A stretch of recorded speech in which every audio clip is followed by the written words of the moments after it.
My name is Ahmed Shahabuddin. I'm Palestinian by blood, American by birth, Kuwaiti by family refuge, Egyptian by upbringing, Austrian by adolescence, and curious by nature. I think anyone's a reporter.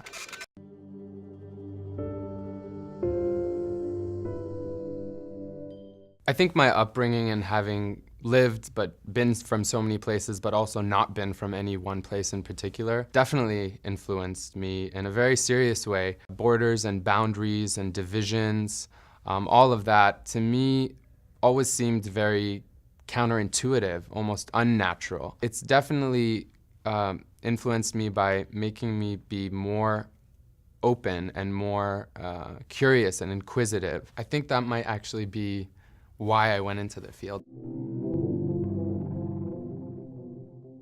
What is a netizen? I mean, it's a very curious term, right? Because it's basically a citizen of the internet. The beautiful thing about the internet, and for example, the effect it has on the media, is it really levels the playing field. Any kind of big media personality compared to with a blogger in, say, Morocco or Jordan, they're both netizens. And to me, that's kind of a novel thing.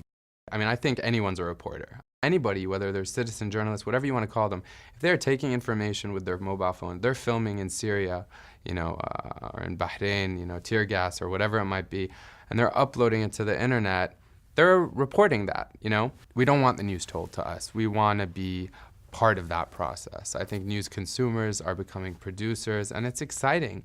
I mean, it makes the job for journalists that much harder because as a journalist now you have so many more sources. I mean, the very notion of breaking news itself is broken. And there's nothing wrong in that. And if people are afraid of that in the business, I really think that just points to arrogance or a fear of not having a job. People who are so quick to dismiss the multiplicity of voices that social media, that the internet, that technology provides us with access, I don't think their heart's in the right place.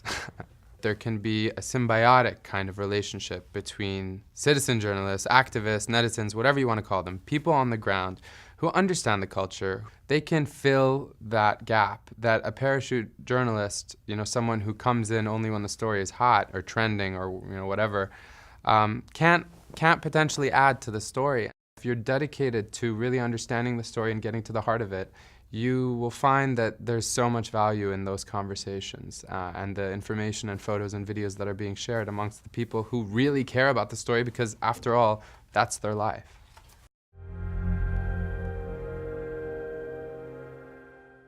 I think a journalist's role is to contextualize, to report, to try and be factual, to use stories to illustrate the human condition. I also would add to that, which many people would stop there, it's to be progressive. Progressive meaning to move society forward. That's where I think transparency for me in journalism, as a journalist, should be more important than objectivity because objectivity is a fallacy. It's unattainable. How many times you reference something in an article, where you put it in the article, all those minor things, let alone your culture, your religion, your background, who you're married to, what your sister's niece does on the weekends that you sometimes go and visit.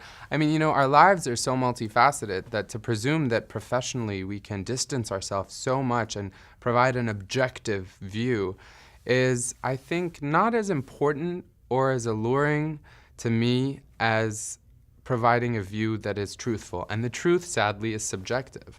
So it's my truth, but it's, in good faith. And as long as you're transparent and accountable and your intentions and your motivation is to try and get at the truth, that to me is where journalism is headed.